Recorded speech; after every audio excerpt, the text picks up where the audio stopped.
Hello, everybody, and welcome to a rather special Frank and Stan chat because we were really proud in January 2021 to connect with a guy called Henry May. And Henry knows a friend of mine from the local cricket club. And what excited me was that for the first time, the Frank and Stan chat was going to head out to Bogota. So here we are, 5 years later, Henry May on the call back in Bogota. Well, you never left Bogota, but we're connecting with Bogota again. So thank you for giving your time this, well, what is for us a late evening, but for you is sort of late afternoon.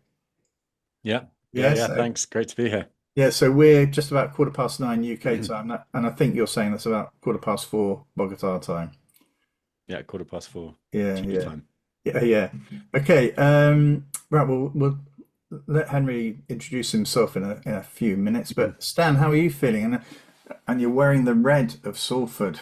Yeah, Is this a sign? Is this a sign? it's a sign that today marks both a sad and a hopeful day. The courts have finally closed down Salford City Reds as they no, not so Salford Red Devils 2015, I think the official title of the business is. And so there is no rugby club in Salford at the moment. But the hope is that now these owners that have devastated the club, they've ripped the club apart. Now that they hopefully are no longer in charge, that there are new consortia of people who are made up of genuine rugby league fans and people that have been part of the club.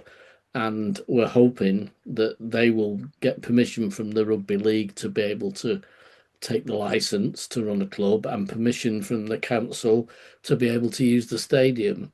Wow, And then they have to find a coach and they have to have players, and the season kicks off in 6 weeks' time. We have no players at the moment. wow, wow. So it's a big ask, but for many, many Salford fans, seeing the current ownership group hopefully leave and have nothing more to do with it will be the best present for Christmas Right. because we're still waiting for the money that was coming in February. I think the first one. This money was coming in February to pay off all the debts, and the club will be the richest club in Super League. And yesterday was the final day of it was definitely coming. And again, nothing turned Never up. did. Yeah, yeah. I mean, it's interesting because I think we've spoken on this chat. I'm a big Southend United fan, Henry, and they experienced a similar situation. Well, there was a long-standing chairman who basically couldn't keep the club going, and he had actually for many years done that, but his business started to take a dive, and so Southend went into administration, got relegated, in a way it's just re-energized the sense of commitment you have to these sorts of clubs, and how the community got behind it. So we're not back to where we were, but Southend United is still functioning as a football club. It's still got a really strong crowd going to its home games. It still exists, and so in that respect, I don't expect them to win the championship or the premiership, but actually just seeing a team playing from one week to the next is enough for me. But anyway, Henry, just give us a little bit of a summary. How the hell did you get to Bogota, and what is the Huracan Foundation, and what are you up to at the moment? Well, I I'm from the UK, obviously, but I've been living in Colombia now for 13 years. I'm sure some of the people watching this will be familiar with Teach First, the Yes. program in the UK. I was a teacher with Teach First in London for a few years, in a really tough school in South London. Was closed down due to problems with gangs and violence. And then I came out to Colombia to work with Teach for Colombia when they were just getting set up in 2012. And I thought I'd be here for 6 months, and I kind of liked it. And I stayed a bit longer, and ended up setting up my own organization called Coschool, which is yeah, fast forward 11, 12 years, one of the leading organizations in Colombia on this area of character education and social emotional learning. And somewhere along the way as well, also set up a global football charity called the Huracan Foundation, that supports early stage football for development projects around the world. I think we've been in 18 countries at this point, and we continue to support about 5 different projects per year. So yeah, well, I could talk about football and education Well, all yeah, day. I mean, it's really interesting, isn't it? I think we were chatting a little bit before about the emphasis on character development. Could you say a little bit more about that for us? Because that you hear people in the UK, certainly in England, talk a lot about that, but actually still being heavily driven by academic results, and the emphasis on that. Whereas, of course, a good education is a rounded education, I believe, anyway, which incorporates all of this. So, can you give us a sense of, where that's heading and what you're up Yeah. to with Well, regard to it? Co Colombia is a pretty interesting place to be working on that area of education, because this is a country that's suffered a lot from conflict, a very long civil war, a peace agreement that was only agreed in 2016, and so it's a country where there's lots of scars from violence and from mistrust over the years. And there's actually quite a lot of innovation happening in the country related to character and social emotional learning, and how you can really make that a priority in schools, and across the education system here. And so we're there, as part of those innovations.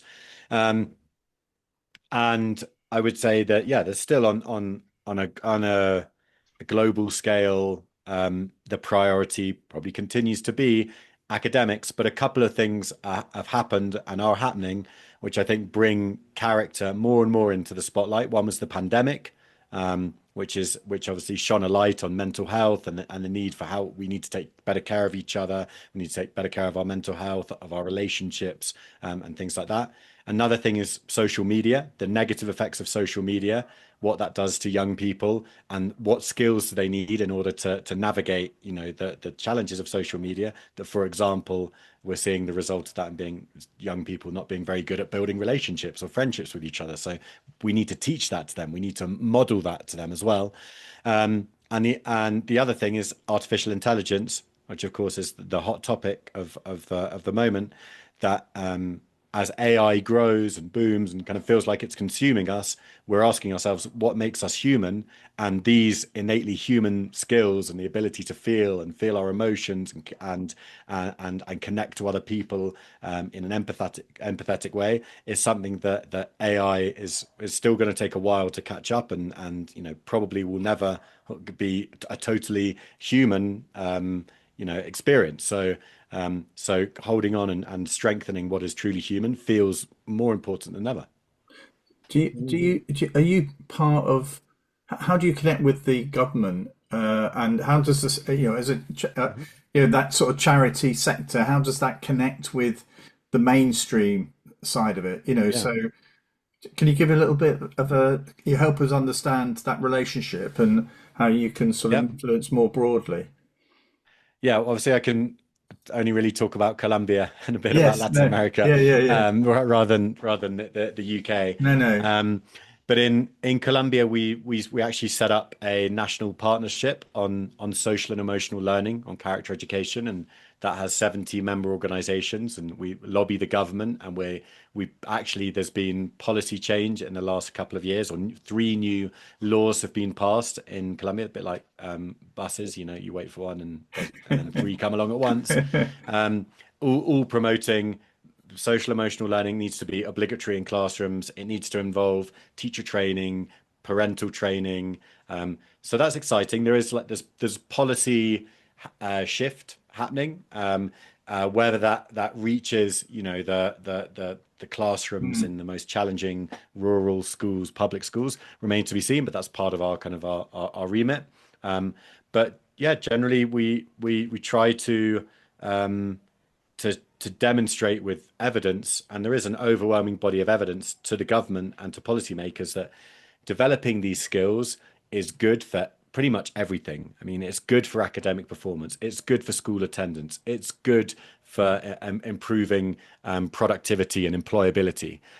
So we need to make the development of these skills more explicit and more central in the educational process, and so it's not just left to, happening by chance or accident or luck. Wow. Wow. Well, I think there's quite a gap in the UK education system that could be filled with something like that. Although, to be fair, the schools that I'm working with are now well-being is fairly high up on yeah. the agenda. It's just a shame that the only thing that we test, which makes it become the more important thing, is maths and English at primary school. So Yeah. nobody asks them for even for any oracy. There's not even a sort of spoken exam or anything that would help with that, I don't think. I'm seeing some really interesting innovations in how to measure these skills, because these skills are hard to measure.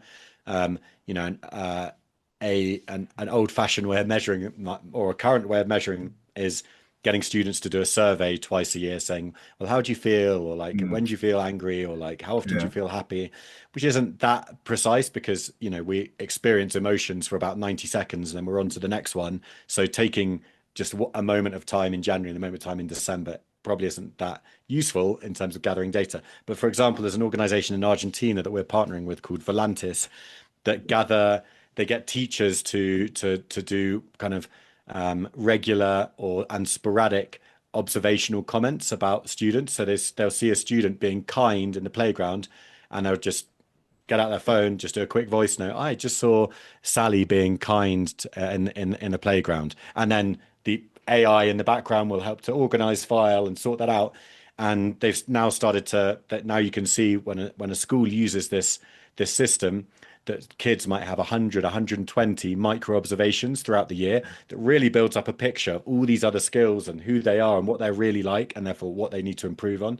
So yeah, there's a lot of work to be done on evaluating these skills and measuring them, and sharing that data with schools, but some interesting stuff is happening for sure. Yeah, it's I interesting. Go on, can, son. I can remember doing a project on enjoyment. I think it was when excellence and enjoyment came out, and I was doing something on do children actually enjoy school? And the TES got interested in it, and we had this conversation about how important it was that children enjoy. And it got to the point where he said, "Yeah, but how are you going to measure it? How are you going to measure whether the children?" And I was so annoyed that was his thinking, that in order for it to work, you had to be able to measure it. I Yeah. said, "We're going to measure the smiles first thing in the morning with a tape measure, and then in the evening, if it's a wider smile, we'll call that success." Yeah. Hey, before we move on, because we get on to what's caught your eye this week, you may have actually revealed that in what you've just said, but can you just give us a little bit of an update on Huracan? Yep. So the Huracan Foundation has supported close to 50 projects now around the world. Our model is really focused on identifying teachers or people that have been teachers in the Teach for All network. So like Teach First teachers, or Teach for Colombia teachers, or Teach for Nigeria teachers. And we basically accelerate their projects for a year through some training, some resources, through inviting them to be part of a community. And so now we see these really unexpected and interesting results happening in Nigeria, of like, there's like an offshoot of various Huracan projects and teams that have emerged that we had no idea about, or in Uganda, where there's like a hub of about 8 Huracan projects that support each other and learn from each other. Projects, we're going to take a team to the Street Child United World Cup in Mexico. Right. One of our projects from rural Argentina, which has been going for 3 years, is going to go there representing Argentina at this kind of unofficial World Cup for NGOs. So yeah, lots of exciting stuff happening, and every year we get 100 or more project applications, and we Really? can only Right. select 5 or 6. Wow. So you were looking for Must a feel new. great though to Uh, see those things happening in far off places as a result of something you've come up with in the first place. That must feel fantastic. Yeah, yeah, it's the snowball effect or the butterfly yeah. effect or something. When you push a domino, you don't really know how many dominoes are going to fall or where it's going to end up, and then you see something pop up down the line. You're like, wow, like that's really cool. Just had no idea that was going to happen as a result. But yeah, that's I guess what happens when you put some intention behind something. Yeah. Do you And get the time to reflect on that, or is that just something that only if people remind you that that's happened, does it? yeah, I'd say I don't get that much time to reflect. I've tried to be more I'm trying to be more intentional about, I don't know, yeah, enjoying Mm. the view, or stopping every now and again and being like, wow, like that's great that that happened, or isn't that amazing? And taking more, one of the virtues of character is wonder, like Hmm. enjoying the feeling of going, wow, like that's beautiful, isn't that amazing? Isn't that interesting? And just like staying in the moment. But life quickly sweeps you on again. But I think that is it's yeah. Thanks for reminding me to reflect more. Hey, I know that just before we move on, then you were looking for a new chair, weren't you, for the Huracan? Did you make your Yeah, appointment? yeah. We made our appointment. Yeah, we've Yeah, got Nick Canning, who's been with us now for about a year. right. Really happy to have Nick on board. Lots of experience in Teach for All and in other development organizations. And so yeah, Nick's got his feet firmly under the desk, or his boots firmly laced up. So if a school or an organisation in the UK wanted to know more, obviously there's the website and everything, isn't there? So we can just sort of get Yeah. onto that. Yeah, But and we're starting to support more projects in the UK actually. oh, are So you? Oh, watch this right. space. Yeah. We are going to be supporting one or two projects in London, and we're super interested in working more with projects in the UK. So our model, we feel like we've supported over the years 4 or 5 projects in the UK, but if there was, yeah, if there were both, if we have that the kind of the combination of a funder or an NGO or a foundation or family foundation that said we're really interested in sport for development, football for development in the Greater Manchester area or in Liverpool or in Newcastle, and then we can kind of connect with our network of teachers and schools that are working in some of the most vulnerable parts of those areas, then we can kind of bring something to life. So yeah, Wow. happy to hear Right. from people on that. Well, Yeah. great. Okay.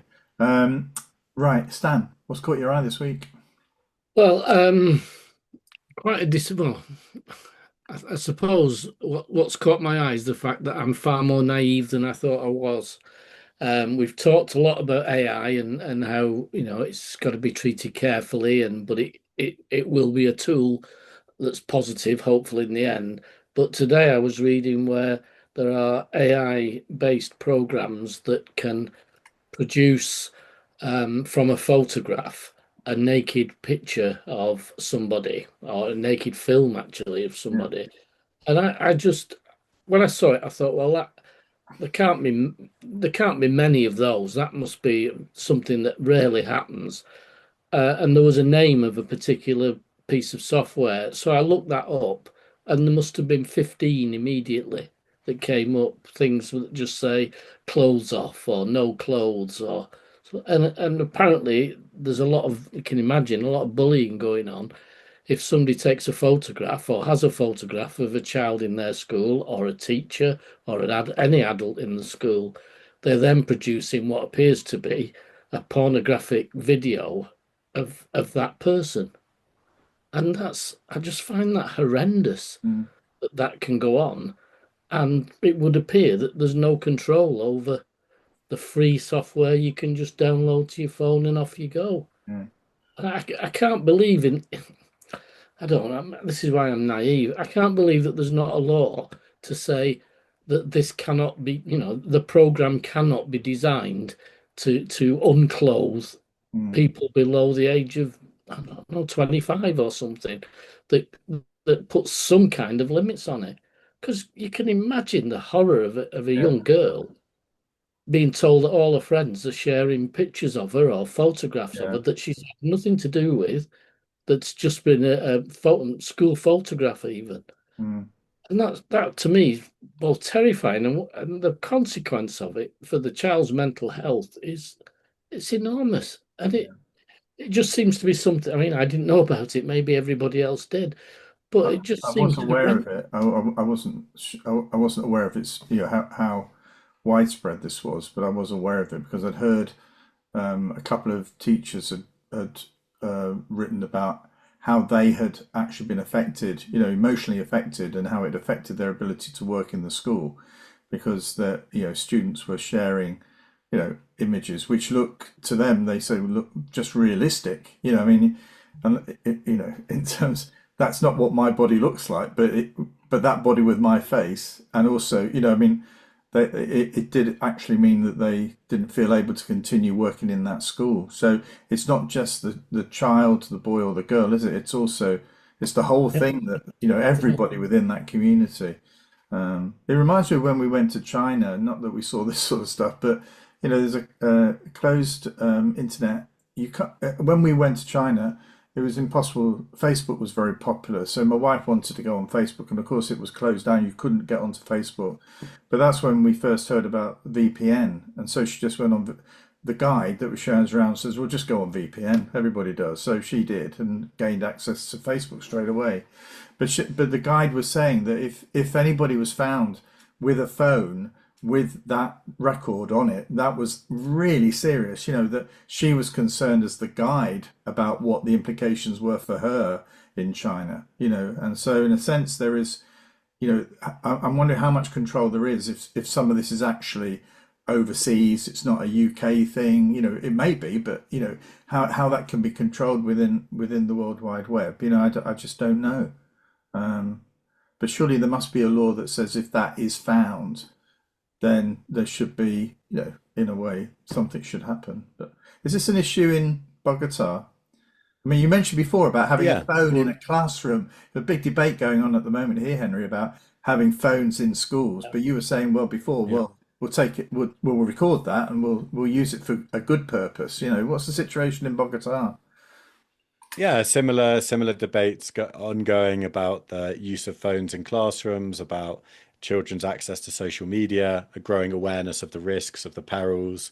As you were talking, what really occurs to me is, that prohibition or banning it has a role in this, and limiting access and so on. But that also we have to teach agency, and we have to help young people be aware and understand and make better decisions, so that they could recognize that they can, if something can be banned, but they're going to find a way to download it. So then how do we help young people to really learn about the impact of their decisions? It's learning empathy, and it's learning self-control, and it's learning critical thinking to be like, right, I've got access to this pretty dangerous thing.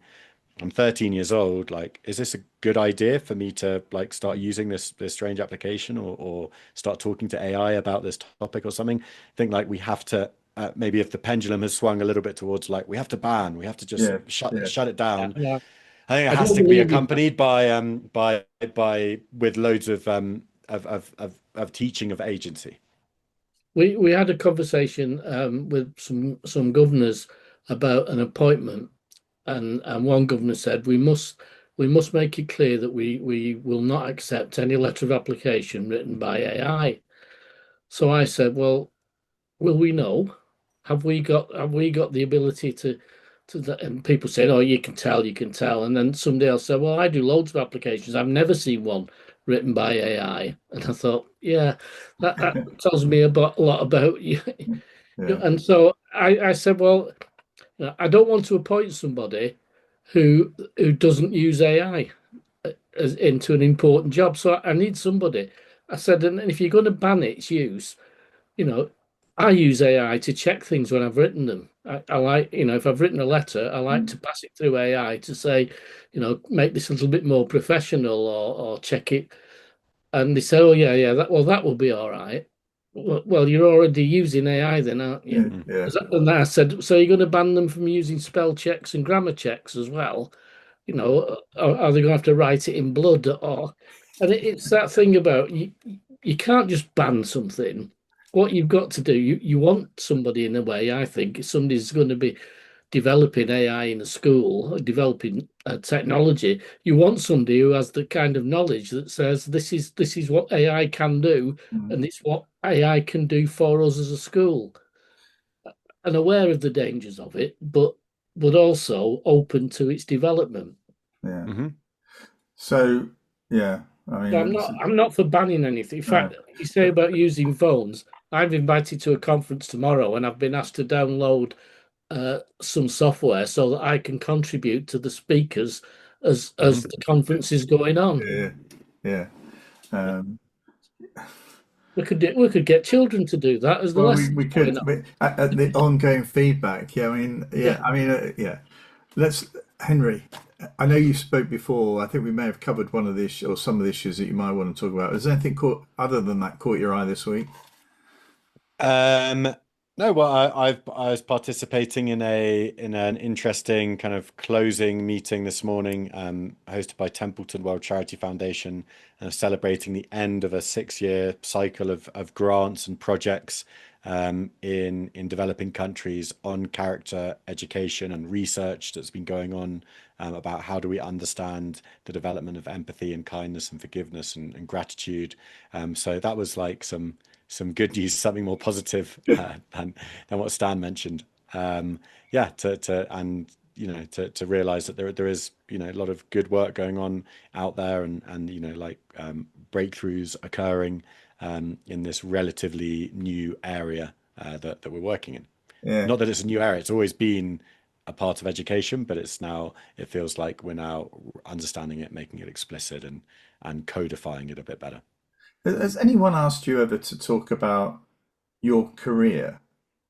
And yeah, I mean, when you talk and where you are and what you started off doing, has anyone asked you to sort of speak to a group of young people about, well, how did I get from South London to Bogotá? I mean, and that journey, because that's quite a remarkable journey, isn't it? It's not, but if young people saw that as a possible journey for them, that Yeah. always feels to me as if that's a much more helpful sort of support for their life development than it is saying, well, I went from this and then I became a teacher and then I became an accountant or something. I mean, it just feels a very unusual journey. Has anyone Yeah. asked you to? Um, well, I mean, sometimes a little bit in Colombia. Uh, I guess I've given a few talks over the years, but yeah, I mean, I'm aware that it's quite an unusual journey and probably quite for some maybe a inspiring journey because it's different and it's taking the path less trod. But yeah, but happy to share my story, and if anyone out there wants me to share my story with their students or anything, I'm happy to do it. I think in the UK, something that I think I was aware of from when I was quite young was the privilege afforded to me being a white man from the UK that spoke English, and it puts you in like a pretty interesting position in the world. It means that certain doors will open to you, and you have a certain and British passport. You can get into a lot of countries, and you can see the world. And so I tried to, I guess, like make the most of that, and to put myself out there, and to try to be useful to the world, and at the same time, not just giving, but taking a lot as well, and learning a lot, and yeah, here I am, kind of on this slightly strange path. A lot of, you can imagine, a lot of my friends from school, from uni, took fairly more conventional paths, and I'm kind of, yeah, doing something a bit different, but absolutely no regrets, and plenty of lessons learned along the way. Yeah. Um, well, what's caught my eye this week is there are, because we have some people who are not involved in education who watch and listen to these, but there are sort of assessments undertaken by an organisation called PISA, and there was a report that came out today analysing the how attendance levels in various countries have changed over time as we've gone through COVID and what have you. And there's a big focus, I'm not sure if it's the same in Colombia, but there is in the UK, about trying to get more young people regularly attending school. So, but interestingly, there were some countries slightly changed one word of the question that they ask of the young people around attendance. And so some countries kept the original word of have you missed school in the last week? And others changed it to have you skipped school in the last week? And so they found that countries that stuck with the "have you missed school," young people are interpreting that as, well, did I go to the dentist? Did I go to the doctor? Did I have to do something else? Whereas those that said, "have you skipped school?" obviously that was about, have you bunked off in old terms? Have you just not bothered going to school? And so in a way that was reflected in the results. So there was it was corrected because they noticed the error, but you can see where it says, have you missed school? Then the trajectory for attendance we're just on a steady path, Whereas when they introduced the word skipped, the time they used the word skip, there was a dip. So a lot of young people said, well, I haven't skipped school, might have missed school for a but I've not sort of in a way avoided going to school, which I think is what skip did. So I think it was really interesting when we look at the data for all of this, actually reading the underlying questions that were asked is a really important thing to truly understand what the data is telling you. And so in a way, we have to be careful, because I do remember in my time, Henry, and Stan will remember this, if you were persistently absent, that is to say, nowadays that's like 10% of your school year. If you're off for more than that, then that's viewed as persistent absence. But there was a time when it was 20%, and then it went to 15, and then it went to 10. So over time, the proportion of young people who are attending regularly, really regularly, is much greater than it was when I started out in my career. It's just that they've made the test or the pass mark or the level much tighter, because a vast number of children are attending school very regularly, but there is a hardcore group of young people at the moment who are disaffected by attending school. It just doesn't do it for them. And in a way, the biggest challenge that we all have is to try and motivate them to return to school. And many would argue that the lack of focus on some of the issues you've spoken about is at the heart of the reasons why some young people are not wanting to attend school. That it doesn't actually feel to them as if it's going to be of much benefit, because it's actually not addressing some of the key sort of human aspects of what you need to do in order to survive as a human being. So it's a very interesting debate at the moment. A recent survey in Colombia that included questions around why do kids not attend school, or why do they choose not to? The number one reason by some distance was kids don't attend school when they don't feel safe in school. I mean, that might be a little bit different between the UK and Colombia. Yes. Colombia is a country with maybe a few more hazardous kind of situations going to school and so on. But that schools need to be designed, and the leadership teams of schools need to design schools so they are places which promote psychological safety for their children. Yes. And sometimes that's skipped over or ignored, and we focus on other stuff. Academic performance, like making sure the meals are going to be delivered on time, whatever it might be. But like, how do you create a school climate and a culture where every young person feels seen and feels valued and has at least one meaningful relationship with an adult in that school? It's always surprising to me how many schools are unaware of how many of their students might not be able to count on at least one adult in the school. They can say, I can speak to that person. And when kids see school as a place where I haven't got a positive relationship with any adults there, maybe I don't with any other young people, I don't feel safe there, that they're not going to go. Yeah.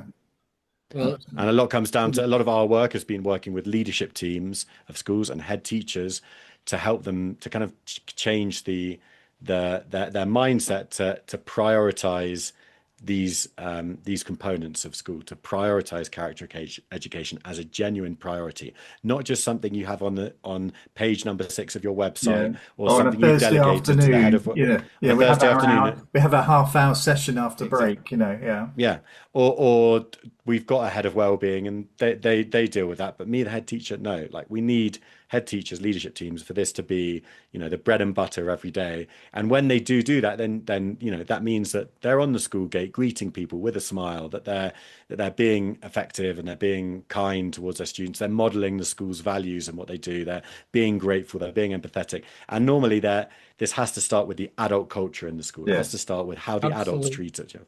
And sometimes we jump to think, oh, aren't these kids naughty or problematic? We need interventions about the kids. Let's start with the adults. Start in the staff room. How do we start treating each other with more kindness, with more respect, with more authentic listening? And if we do that, like, there's a domino effect in the rest of the school. Yeah, I agree. Absolutely.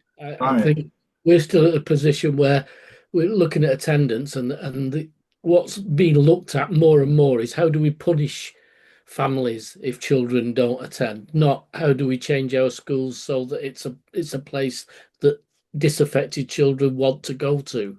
We're not working on that at all. In fact, I know I've told you this story loads of times, Frank, talking with a 14-year-old girl about her lack of attendance, and she was laughing, saying, "Well, the phrase where I was wag school. I wag school, and what have they done when they've caught me wagging school? They've suspended me." Who's ever come up with a punishment like that? She said. And the guy who had was sat in the corner. So this child's not attending school, so I'll tell you what, we'll suspend her. That'll sort it. So I could talk a lot about punishments and rewards as well, because that's like also we challenge schools on that all over the place. Like, your punishments and your rewards are not working. What we'd love to do then is, I mean, we won't let you get off that easily. We'll have you back because I have to say that it's very refreshing to hear your perspective on that, because at times it feels as though the view that you're sharing is not listened to sufficiently.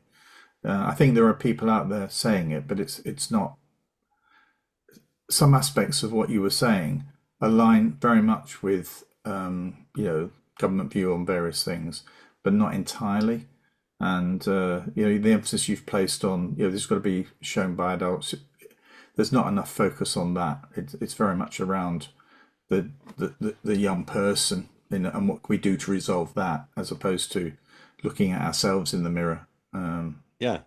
The adult can't just be seen as a vessel through which policies are going to pass. Like, we have to look at teachers and school leaders as people and humans and understand how they're doing, and like really invest in them. Like, and I've seen it with my own eyes in Colombia, if you invest time, money, support into school leaders and into teachers, they understand their schools better than anyone.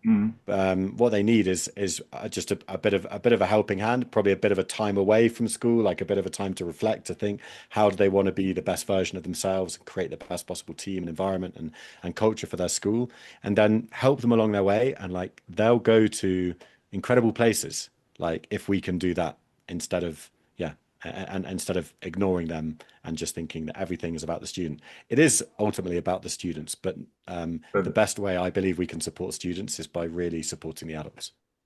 Well, that's a great way to end it. It is. Thank you so much for your time, Henry. And also, love to have you back. We won't make it 5 years of a gap, but I hope everything in Bogotá develops well. And actually, if there are any schools in London who want to connect, then I'll put the link to the Huracan Foundation on the end of this video. So thank you very much. And so we can say, good afternoon, Bogotá. And good night, Worsley, Salford. All right, until next time, folks, take care. All the best. Bye-bye.